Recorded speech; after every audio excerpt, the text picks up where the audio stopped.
நம்மில் வாசமாய் இருக்கிற ஆவியானவர் நம்மிடத்தில் வைராக்கிய வாஞ்சையாய் இருக்கிறார் என்று வேத வாக்கியம் சொல்லுகிறது.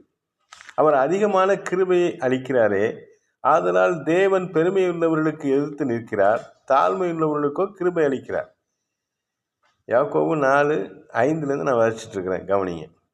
ஆகையால் தேவனுக்கு கீழ்ப்படிந்திருங்கள், பிசாசுக்கு எதிர்த்து நில்லுங்கள், அப்பொழுது உங்களை விட்டு ஓடி போவான்.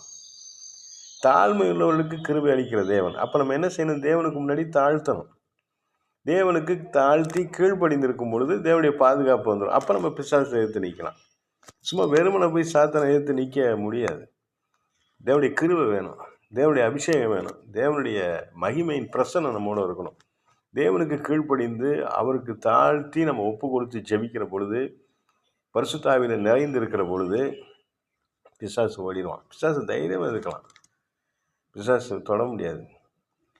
தேவனுடைய பலத்தில் நம்ம எல்லா காரியத்தையும் செய்ய பழகணும். நம்ம மனுஷ பலத்தில், மனுஷ ஞானத்தில், மனுஷ யோசனையில், மற்றவங்களுடைய பலத்தில், மற்ற உலக பலத்தில் தான் நம்ம செய்யறதுங்கிறது தோல்விக்கு இடம் உண்டு. ஆனால் நீங்கள் கர்த்தருடைய பலத்தில் செய்து பாருங்கள், கர்த்தர் கொடுக்குற பலனில் நீங்கள் நின்று பாருங்கள். அவர் தாழ்மையுள்ளவர்களுக்கு கிருபை தருகிற தேவன். கர்த்தருக்கு முன்னாடி தாழ்த்துங்க, ஆராதனையில் தாழ்த்துங்க, ஜெபத்தில் முழங்கால் போட்டு ஜெபம் பண்ணுங்க, இருதயத்தை தாழ்த்தி ஒப்பு கொடுங்க. ஜெபத்தில் ரொம்ப தாழ்மையான வார்த்தைகளை பயன்படுத்தி கர்த்தருடைய சமூகத்தில் உள்ளத்தின் ஆழத்துலேருந்து ஜெபம் பண்ண பாருங்கள். பயபக்தியோடு வேத வசனத்தை பக்தியோடு படிங்க, பயத்தோடு படிங்க.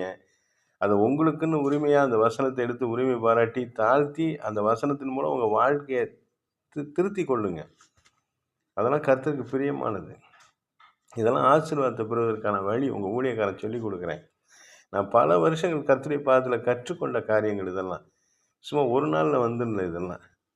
ஆனால் கர்த்தருக்கு முன்னாடி நீங்கள் தாழ்மைப்பட்டு பிசாசை எதிர்த்து நில்லுங்க. கர்த்தருடைய கிருபையில், கர்த்தருடைய பலத்தில் உங்கள் வாழ்க்கையில் சத்துரு கொண்டு வருகிற போராட்டங்களை நீங்கள் ஜெயிக்க முடியும். சில தேவையற்ற மனிதர்களால் வருகிற தேவையற்ற பிரச்சனைகள் கூட நீங்கள் ஜெயிக்க முடியும். கர்த்தருக்கு முன்னாடி தாழ்மைப்படுங்க.